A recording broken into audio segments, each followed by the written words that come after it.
everybody, and welcome. Today is Tuesday, February the 16th, and today I am going to have a conversation with a friend of mine. And before I let her introduce herself, I will just give you a little reminder. Thank you very much for, first of all, being on this page, and to please like and subscribe and hit the little bell to get all the notifications for the future videos that will be posted on here. So my mission, I'm on a mission. In a momentum right now to just surround myself with women that I like, that I enjoyed chatting with, or like witnessing, their growth and their journey right now. It's all about, I feel, women empowering women. And this next woman that I'm gonna be discussing with is someone that I'm really enjoying her company. And yeah, I want you to discover as well who she is. So without any further ado, hello. You are such a ray of sunshine. It's crazy. Like, really, Audrey, so sweet of you. And thank you for this beautiful introduction. And thank you for being here with me this morning. This is also such a blessing to be, well surrounded by people who are like you. So that's wonderful. Well, my name is Rima Talih, and I'll tell you quickly about who I am, I guess. I am, first of all, I'm a wife. I've been married to the same guy, to the love of my life, for almost 25 years now. I have two teenage boys. They're a little bit older now. They're 16 and 18. I'm a freelance graphic designer. I'm an owner of my brand that is ethically created downtown Montreal. So everything that you see on my store is also actually handmade downtown Montreal. So for me, the whole ethical is something that I'm super proud of. It was not always something that I wanted to necessarily do, but I grew into that role, and I'll tell you quickly how. Fresh out of university, I definitely took on a job like everybody else, and I traded my time for money. But then when I knew that I was pregnant, I decided to stay home with my kids and not even interfere with anything that's happening outside of my direct world and my direct home. But when the kids started getting older, you're starting to have that, feeling deep inside that you want to do something more, because there's that drive that's you were kind of missing, the challenges, the deadlines, those things. That's when I started actually working, freelancing and consulting, and now I have a brand. And lately, in the last, I shouldn't say lately that much, because it still feels so fresh and new, and that's the feeling I love about this. Is that's actually how we connected, and I connected with this beautiful person, Audrey. It's because of our mutual business, which is Arbonne. And over the last 2.5 almost years, I would tell you that I've never felt better and, so well surrounded by people who want to empower you, by people who want you to succeed, and by having bigger vision. Like, for me, this is, and obviously the brand is we're so aligned and everything's so super nice. So anyways, I just wanted to introduce myself, and I'm sure that Audrey has some questions. You've covered the bases, but when I wanted to you to tell the people also, to get a grasp of the essence of the woman who you are, please tell me where you are from and what it was like growing up where you're from.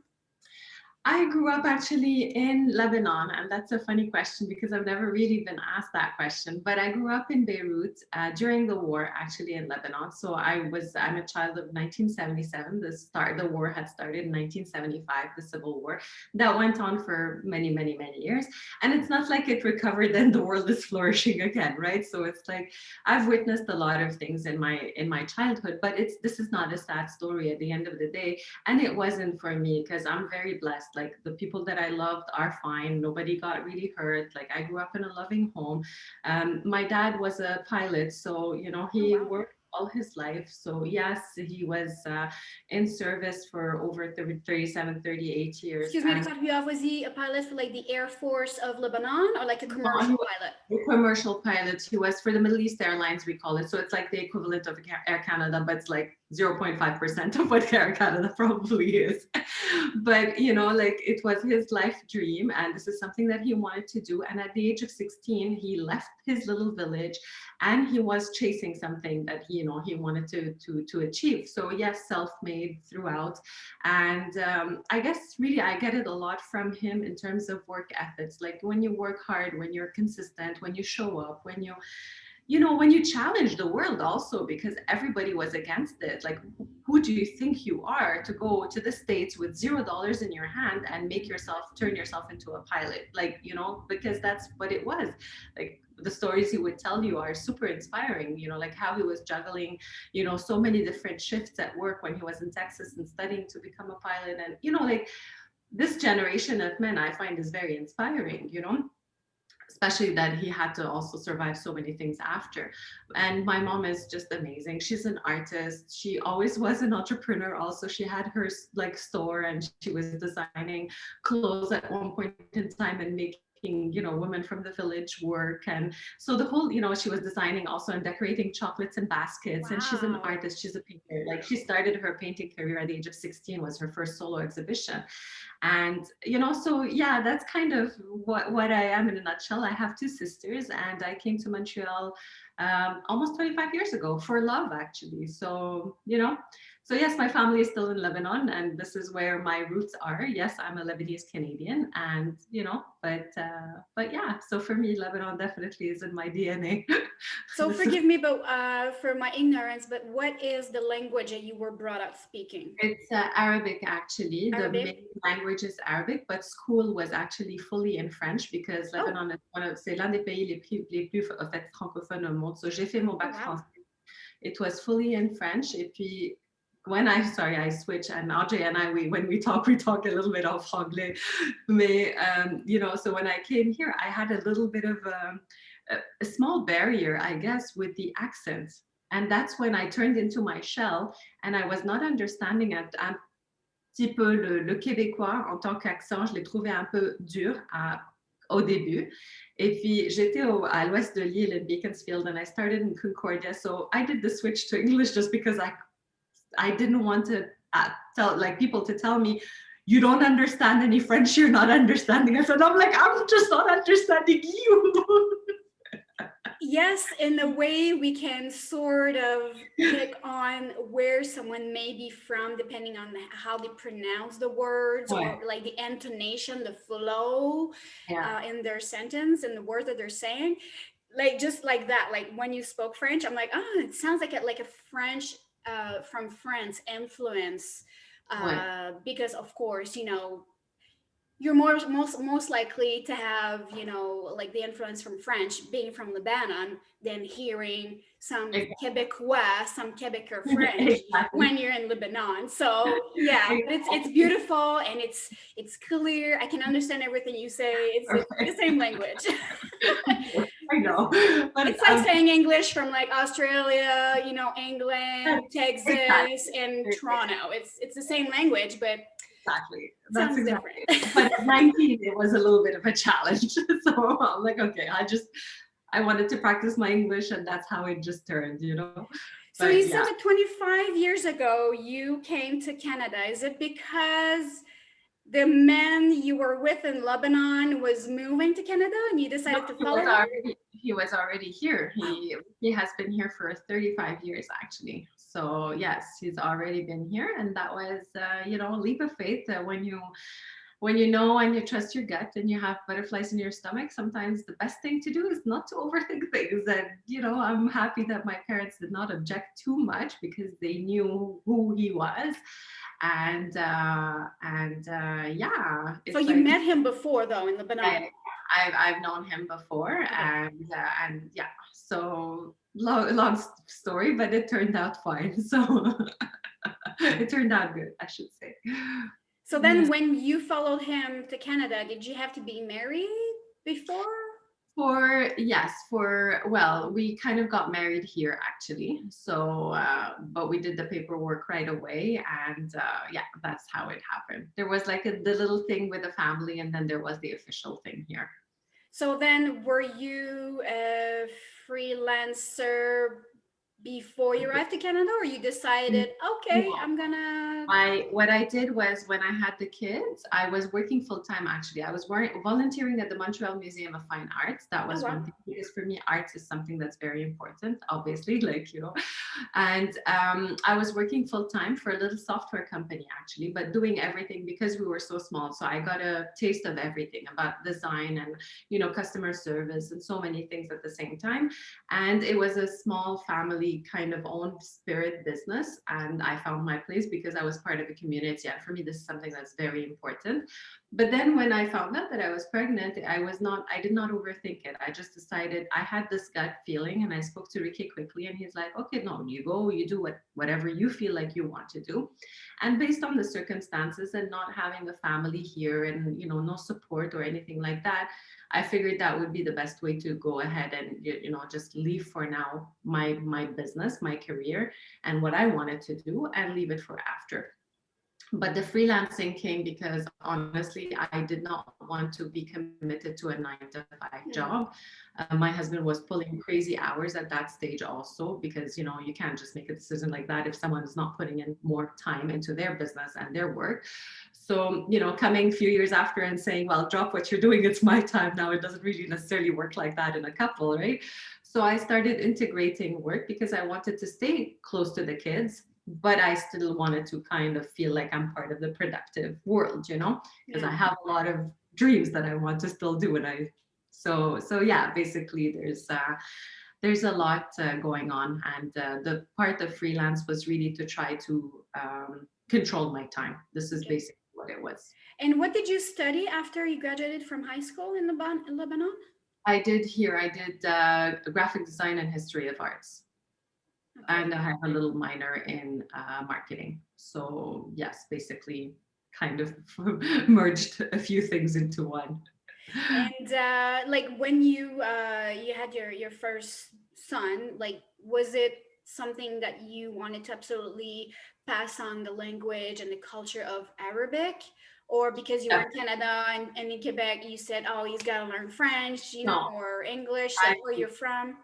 it's for me, I tried as much as possible, especially in the beginning, to be talking to them in Arabic. And I was very conscious of that because I really wanted them to have that in them because English and French they're going to learn regardless. They don't have a choice, right?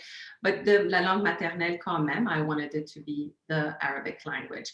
Now, easier said than done, because the influence of everybody around you is different. So once they started playground and a little bit of daycare because I resisted the daycare because I was at home, obviously. So I did not really send them to daycare for a few years. But the minute that thing happened, they came home a few days after talking to me in English as if this is the most normal thing in the world. I'm like, okay, but yes, they do understand very well. They want to, when they want to speak it, they will speak it. It's not their first language, but that's okay, as long as they still have part of the heritage, it's perfectly fine. Oh wow. And I mean, I've seen some photos, yes, of your beautiful children and your beautiful spouse, and it's been 25 years. How has the past 8, 10 months been, at home with so much testosterone in the home? My dog is also male, Oh just for my you to know. God. Just adding to it. You know what? It's been good. I should not complain. Honestly, it's been good. I think we were able to connect also at different levels that typically you don't necessarily have the time to do. Now we've been all busy as well. I find that the people who have been working, they've been working extra hard in times like these. And my husband has been very busy. I've been very busy. My kids have been studying and doing what they have to do. And it's a very kind of important year for both of them because one is applying to university Oh wow, already. now already. And that's happening in the next 2 weeks. One is applying to university, the other one is applying to CJEP. So they have their things that they need to do, and they have to take care of. And yes, definitely you have a little bit of energy as every now and then, people being on top of each other, it's normal, but we're lucky we do have the space and we're able to adapt. And yesterday or 2 days ago, we kind of gave up and we went and we got one of those machines for workouts, the Bowflex 3, but like all, I don't know what's in one. So I was discovering it this morning. We assembled it yesterday night. And, we just need a little bit of that. But thank God for the dog also, because he keeps us, going out for walks, and the company is also different. So yeah. Speaking of your dog, I've seen it, and you often show it on your photos on your social. What's the breed? What's his name? How long have you had it? His name is Vito. He's like my Italian mafioso, the Godfather. And he's all of that, actually. He's a ball of energy. He's a Parson Russell, so Jack Russell. And he's 7. He turned 7 in January. And we've had him for almost 7 years. So in March, actually, we brought him home. So yeah, Vito he's a particular kind of dog, but we love him with all our heart. And yesterday he got groomed, so we groomed him. Yay! We told him he would bite their head off, but That's nice. And so you said that you started your freelancing company when the kids were young. Was it what it is today, as in the same products that you're doing, or has it evolved over the years? And uh, what made you decide to go the route that you chose? Listen, the freelancing, the job was kind of, or the business, if you want, because it's not really a job, it's my business. I started by dealing with a lot of clients, so doing a lot of their branding, a lot of the, more graphic work. It was very straightforward. You work with one client and then you move on to the different projects, different things. Over the last few years, honestly, I kind of stopped, if you want, and I'm not really putting myself out there as a graphic designer in terms of freelancing and trading my time necessarily for a lot of people. I work with one client. I found a good match. I'm someone who loves people's energies and positive and community. So I found one company that I adore, and they're family to me. And if I don't pass by every now and then to say hi, they would call me, how are you? So I'm their design boutique outside of the office. And it's nice because we deal with products that are really catered to everyone who has a home. So like spatulas, and like it's housewares and kitchenware in general. So it's fun products. I do everything for their packaging, their branding, website, catalogs, flyers, all of these things.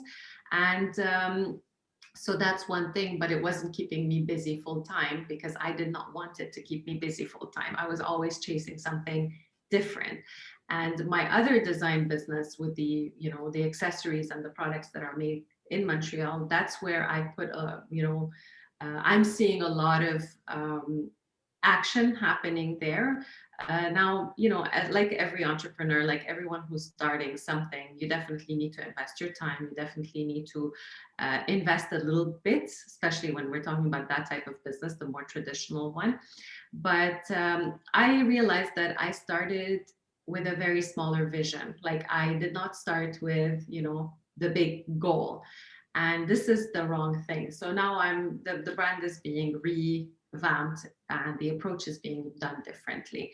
So yes, this is something that I'm looking forward to, like I'm slowly relaunching that business, let's put it that way, because I do believe in it and I believe in the local. So I went on your website the other day to check out the products that you're offering, and I was really impressed by the section where it's Beirut Love or Lebanon section. I would like you to please explain to the audience what it is about. what happened was, Lebanon has been seeing very hard times for over a year and a half now. And this started with that feeling that I wanted to give back, but I don't know how. And I believe that everyone in their own capacity, they have their own voice. It doesn't have to be monetary, it doesn't have to be huge, but at least show your love and show your support in different ways. So I started at some point in time designing products that are made with love towards my country. So the things that would represent something to me. And I know that a lot of the people outside of like the Lebanese diaspora worldwide would kind of relate to. So this was starting on the side, but then the Beirut blast happened on August 4th of last year, 2020. And that was the thing that, I would tell you every Lebanese with Lebanon in their heart was paralyzed for, is still is to a certain extent, to be honest. And the impact is really huge. So you're like, okay, what can I do? How can I contribute? What's my role? What's my voice, And I decided to create a line of product that honestly, I had one of my other businesses fund. That's the beauty of having different things at the same time. And it was a no-brainer to me. So I created a line and, I figured special editions, specific run, and all, not just the profits, all the revenue went to the Lebanese Red Cross. So that was my own fundraiser that I created just in spirit of giving back. And the collection, like that Beirut design was done, like it took me a few days, honestly, it was part of a healing process, let's put it that way.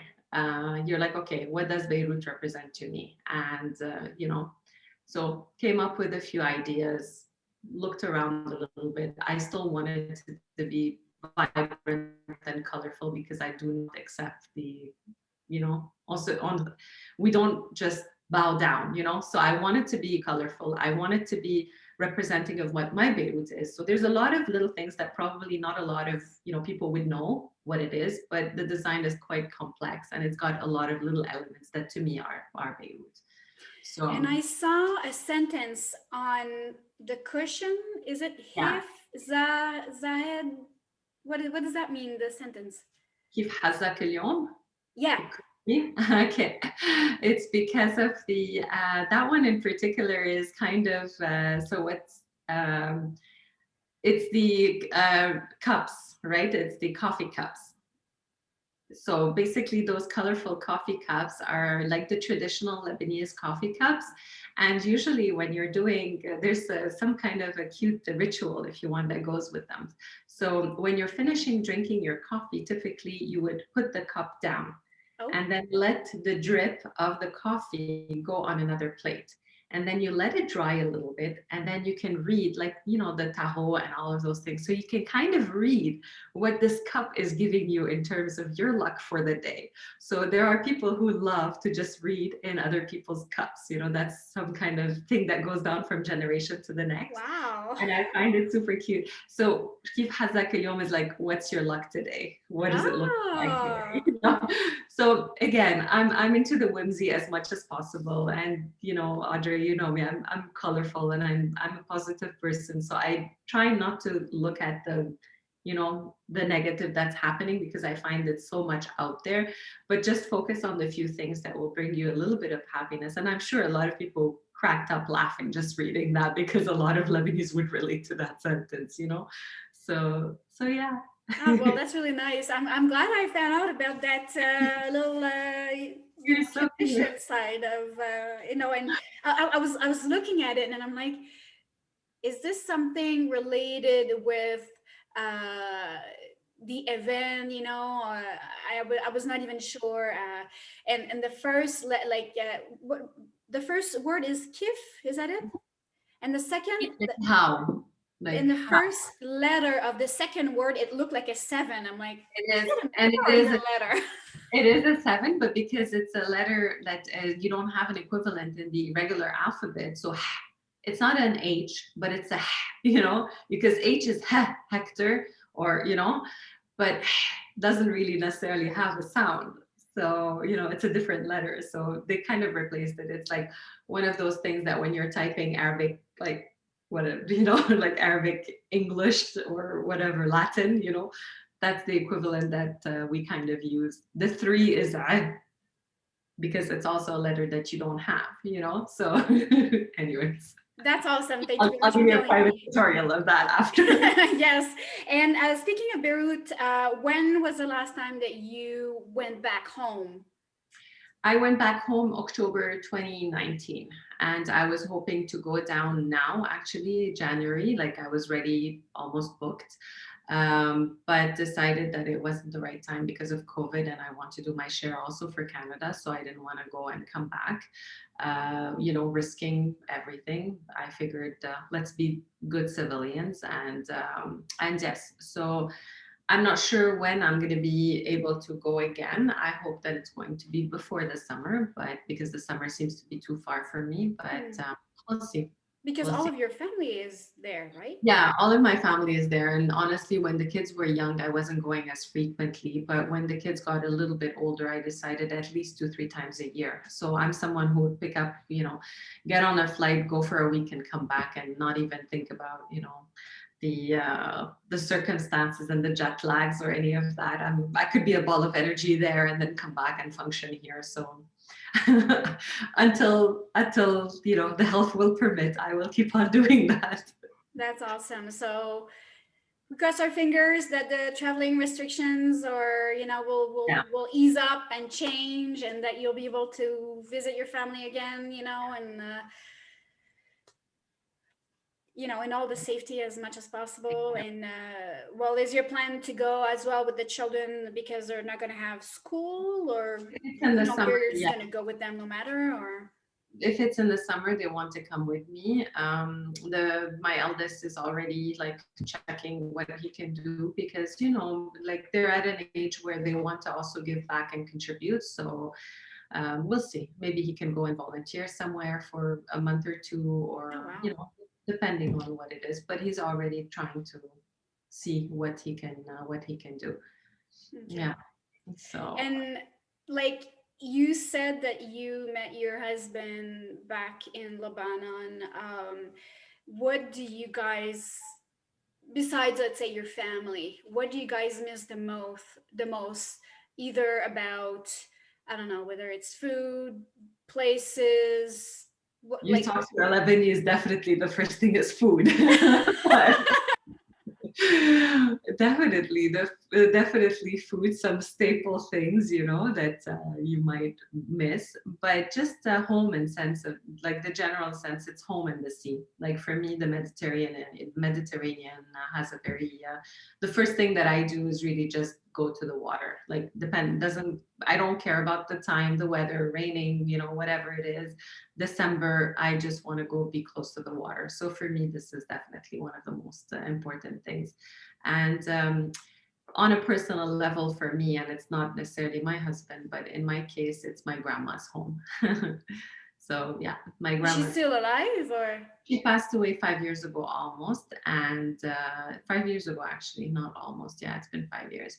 But it's where I kind of grew up, and I find that that's the core, if you want, that made everyone go through the whole period in such a beautiful way despite the circumstances. So it's where I grew up, where the family gathered every Sunday, where like we miss those. I guess the world missed that kind of relationship. I'm not saying that because now it's not necessarily the case anymore, even for a lot of people.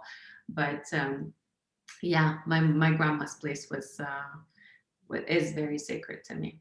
So and it's still open because of the rest of the family, so it's did good. they get a chance to visit you in Canada, in Montreal? My mom was here actually last time I went. She came back with me, and I had an art exhibition for her here. And that was really beautiful. Yeah, that was also part of what I felt like giving back to my family. I'm like, I'll organize it, I'll invite, I'll do, and it was a beautiful turnout. We did it at a very nice place. I don't know if you I think it's closed for now, and I hope that it will reopen. But it's Hashem store, their art supply store in Vaudreuil. They have other couple of places, but the Vaudreuil location is beautiful, I find.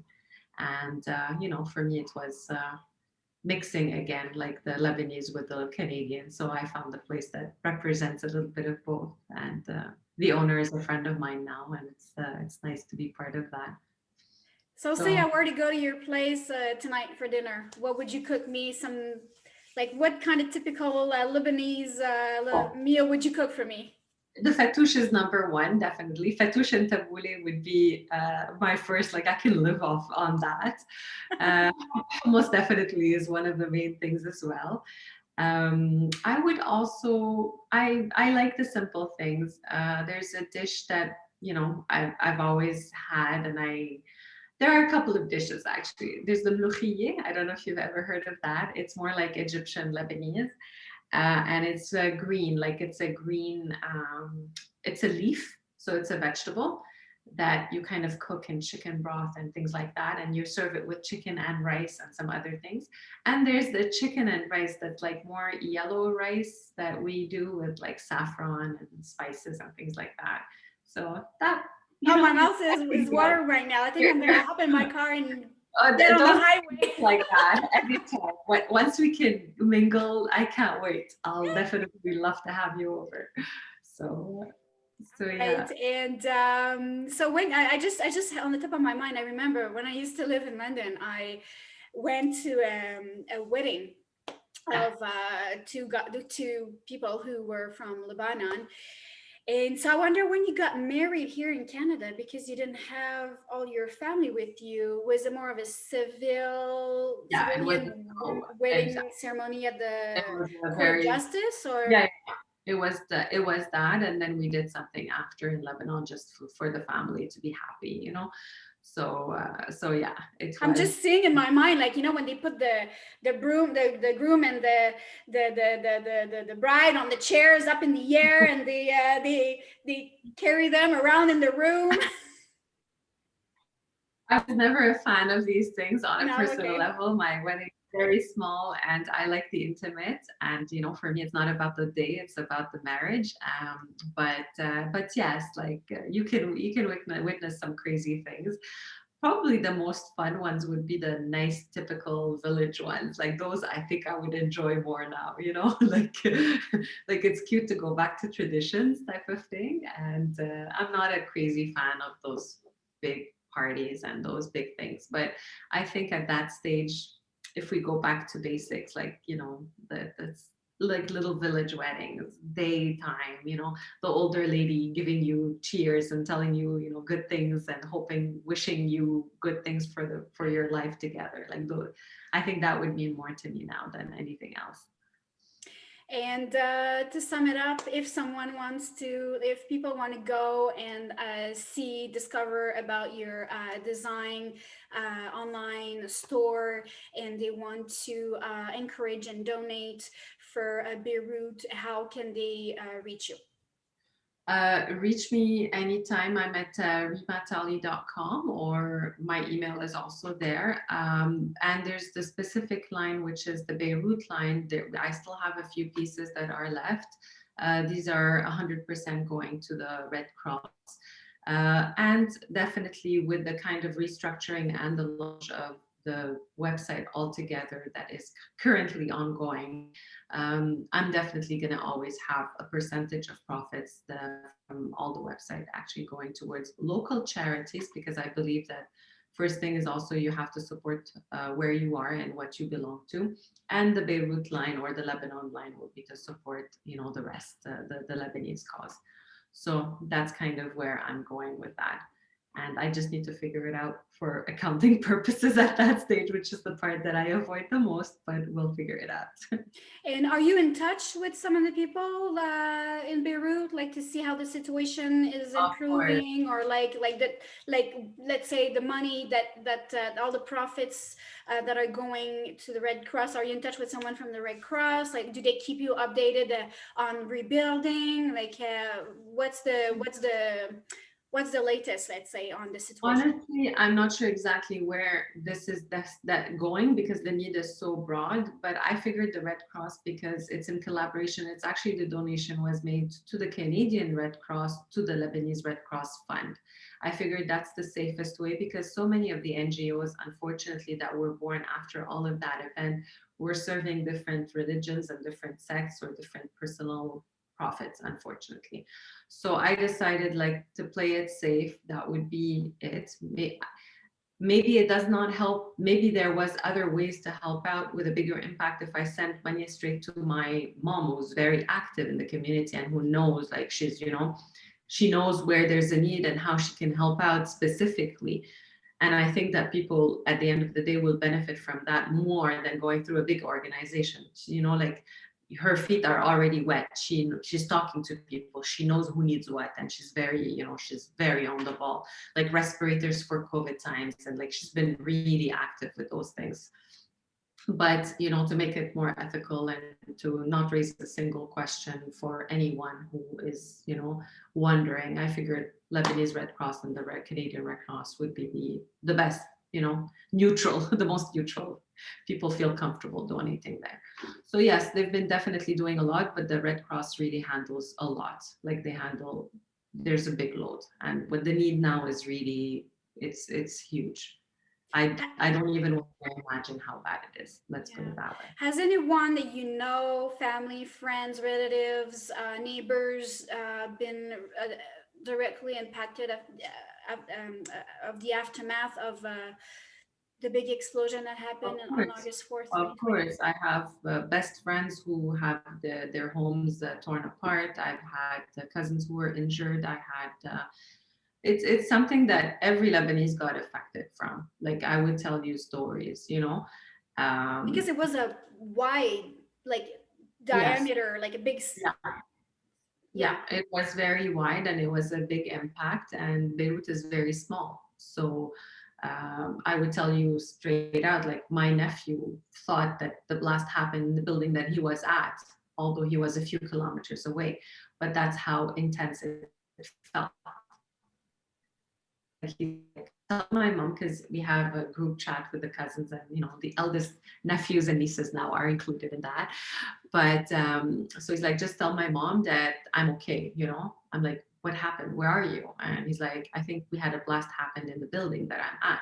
It was a few minutes after we found out what it was, and it was way further than that.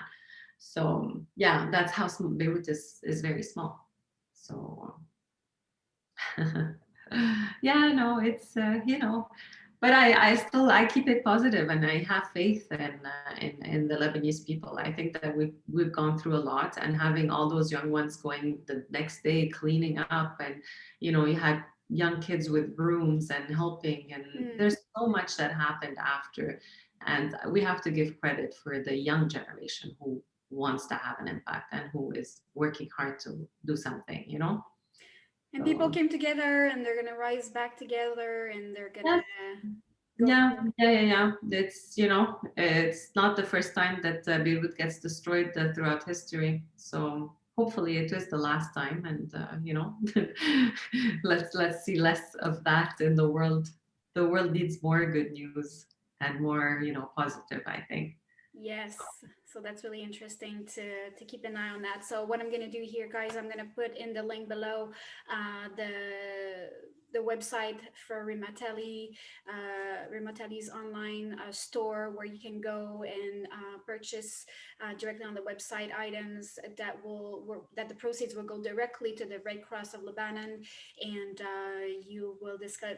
She offers other like a range of other products as well, and you said that you were revamping the website. Is it because you want to add on new products, I'm going to or? add on new products. I'm always continuously working on collections. And yeah, there's a lot of little projects that I have in mind. It's going to be a little bit more focused, let's put it that way. And when So can we expect to see these new products? these new products, we'll probably start seeing them in the next, it's a creative process. So I need to really, but I have to put a deadline, because if you don't put a Like deadline, spring, summer, or? that's it. I'm thinking it more April, like Oh, that's March, really soon. April. I'm looking forward to seeing that. Yeah, yeah. That's You would like awesome. them. I know that you would like them. Cool. All right, then. So thank you very much for your time today, Rima Talih. I Thank really you so appreciate much. discovering more about you, about the woman that you are, where you're from. I'm always interested in finding stories about people. It just it defines and it helps to understand who you are today, like going back, and just looking at the history behind someone. So thank you very much for sharing that with me today. I Thank really you. appreciate you. Thank you so much, Audrey. Thank you guys and have a great day.